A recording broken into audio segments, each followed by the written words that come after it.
මේ පාර FIFA World Cup එකට කණ්ඩායම් 48ක් සහභාගී වුණා. ඔයා දන්නවද ඒ කණ්ඩායම් වලට කොච්චර මුදල් ප්‍රමාණයක් ලැබෙනවද කියලා?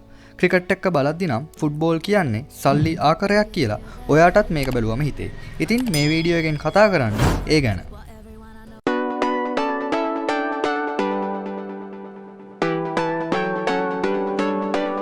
මුලින්ම කියලා ඉන්නම් ක්‍රිකට් වර්ල්ඩ් කප් එකට අදාළව ගෙවපු මුදල් ත්‍යාග ගැන.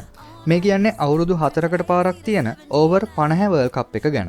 ඒකෙදි මූලික වටේ සෑම තරග ජයග්‍රහණයටම ඩොලර් 40000 ගානේ දුන්නා. ඒ වගේම ගෲප් ස්ටේජ් එකෙන් කැපුණ කණ්ඩායම් වලට එක කණ්ඩායමකට ඩොලර් ලක්ෂය බැගින් දුන්නා. සෙමි ෆයිනල් වලින් ඉවත් වුණ කණ්ඩායම් දෙකට ඩොලර් ලක්ෂ 8 බැගින් දුන්නා. ඒ වගේම අනුශූරයන්ට ඩොලර් මිලියන 2ක් සහ ජයග්‍රාහකයාට ඩොලර් මිලියන 4ක් ලබා දුන්නා. දැන් අපි බලමු FIFA එකේ මුදල් තෑගි ගැන.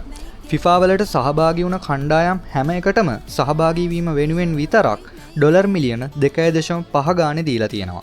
ක්‍රිකට් වර්ල්ඩ් කප් එකේ අනුශූරයන්ට ලැබුණටත් වඩා වැඩි ගාණක්.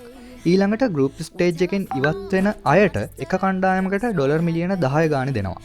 අවසන් 32ට ඇවිත් ඉවත් වෙන කණ්ඩායම් 16ට එක කණ්ඩායමකට ඩොලර් මිලියන 11 බැගින් ලැබෙනවා. අවසන් 16 දෙනාට ඇවිත් ඉවත් වෙන කණ්ඩායම් වලට ඩොලර් මිලියන 15 බැගින් ලැබෙනවා.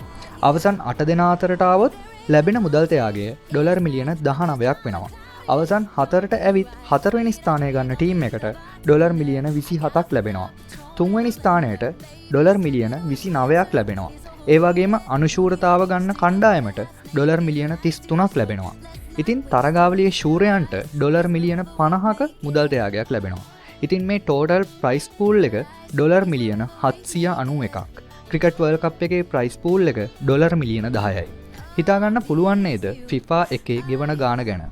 දිගටම මේ වගේ වීඩියෝස් බලන්න කැමති නම් පොසිටිව් සිලෝන් YouTube channel එක subscribe කරන්න අමතක කරන්න එපා.